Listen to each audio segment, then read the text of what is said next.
Now we're going to talk about different types of sleep disorders, once again for the same idea of the disorders many times give us some insight on how the neurobiological connections are working, but obviously insomnia and other sleep disorders are huge in today's society per se, so we're going to talk about some of the diagnosis for this and the nature of it. For insomnia, there are actually three types of insomnia per se. The three types of insomnia, one type is you have trouble falling asleep. That's called onset insomnia. A lot of people have a lot of trouble falling asleep sometimes. The next type is called maintenance insomnia, where you have trouble staying asleep. You kind of get into sleep, but you wake up, you can't fall back to sleep. And the final one is called onset insomnia. Did I say that right?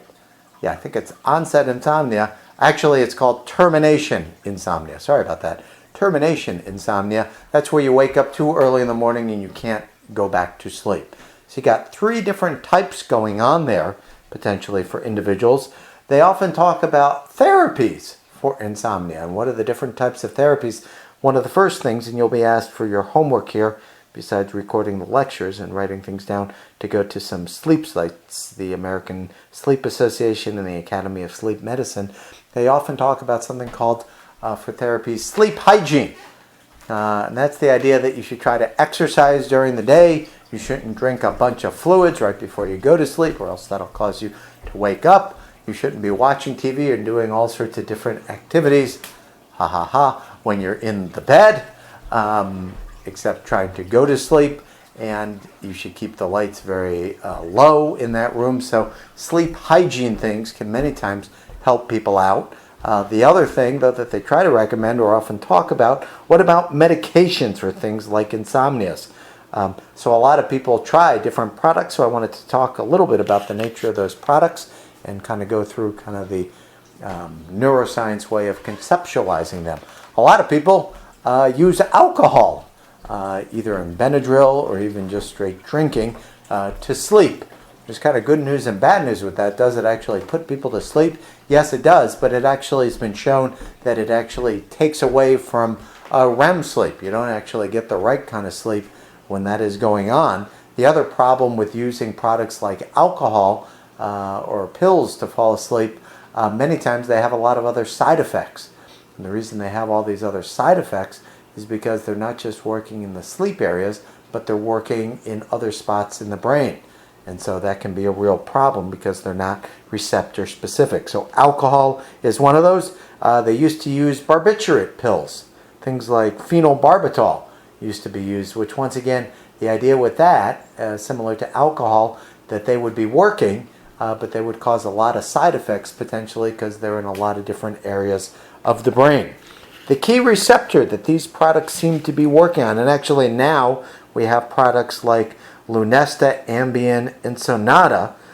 Before those products, there were even things like the benzodiazepines, things like Xanax and Valium.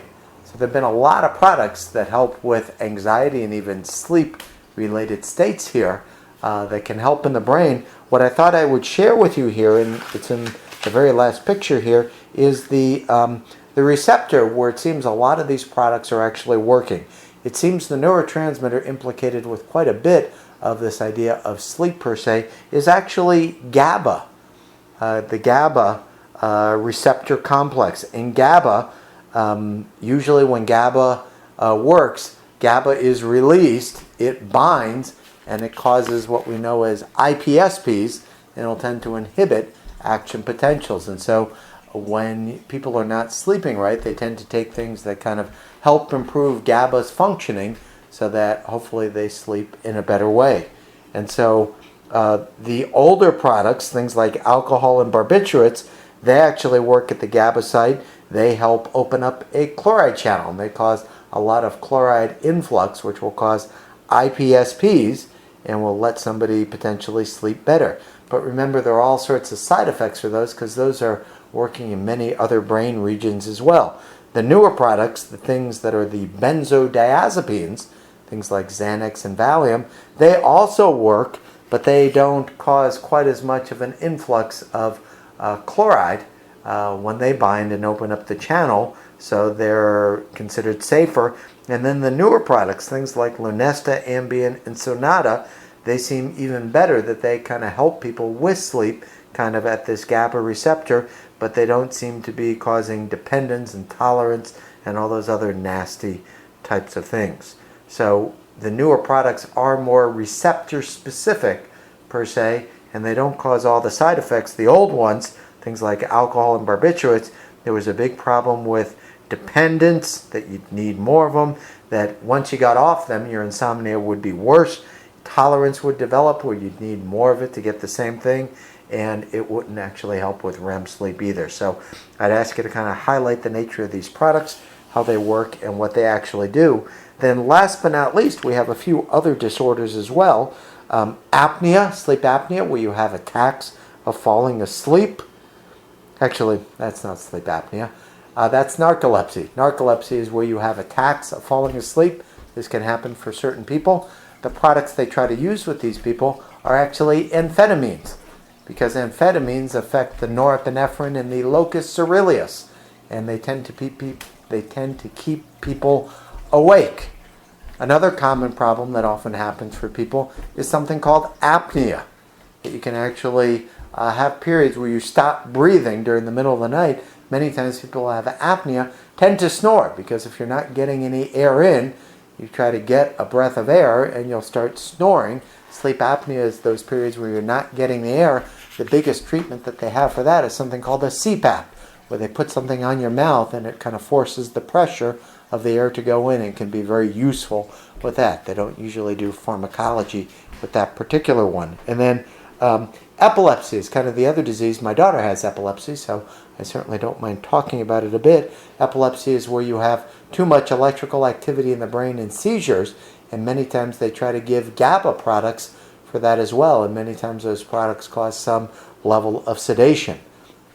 The other thing you're probably aware of is that when people do have sleep problems, many times you can give them depression types of drugs, because one of the frequent side effects for these depression drugs is they tend to cause sleepiness per se. Something like trazodone kind of helps the mood, but is also a sleep-inducing type of product. Anything that is sleep-inducing tends to have a positive effect on GABA per se. So hopefully you've got a little more understanding of the different mechanisms involved here with epilepsy, with narcolepsy, and apnea. The book kind of maps that pretty well. And what I asked you to do for a little extra homework, back to the insomnia thing, I'm going to ask that you go to the American Sleep Association website, see if you can do a little search on sleep hygiene and find 5 useful ideas that you can kind of share in a paragraph and give your evaluation of. And then go to the American Academy of Sleep Medicine, see if you can find a few interesting pieces of information in regards to the guidelines for management of insomnia per se. So hopefully you understand a little more about sleep. You can map this pretty well to Chapter 9, and I hope you have a good rest of your day. Power naps are useful. They seem to get people back on their feet, and they're very, very tired. So I would certainly recommend that as well. Have a good day. Bye-bye.